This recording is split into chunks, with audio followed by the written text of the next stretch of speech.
Welcome to the Slop Farm. Enjoy the video. In this video, I will explain how to make bone broth in a slow cooker. First, gather your ingredients, including a good selection of bones and aromatic vegetables. Next, prepare your bones, perhaps by roasting them to enhance their flavor. Then, combine everything in your slow cooker. Finally, set it to cook on low for a long duration, usually between 12 and 24 hours for the best results. For a rich bone broth, select about 2 to 3 pounds of quality bones, like beef marrow bones or chicken carcasses.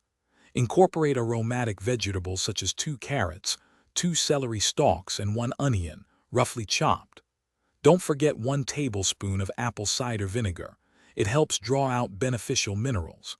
Lastly, add enough cold water to cover all your ingredients by approximately 1 inch. Once your ingredients are ready, carefully place all the bones and vegetables into your slow cooker pot. Next, pour in enough cold water to completely submerge everything. Now, set your slow cooker to the low heat setting. This gentle heat is crucial for a proper extraction.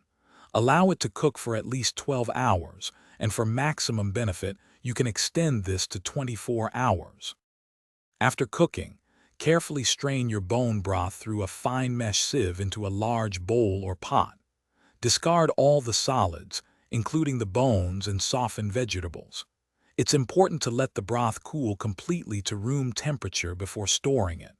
Once cooled, transfer your delicious bone broth into airtight containers. It will keep fresh in the refrigerator for up to 5 days, or you can freeze it for longer storage. Thanks for watching. Consider subscribing if we helped you today.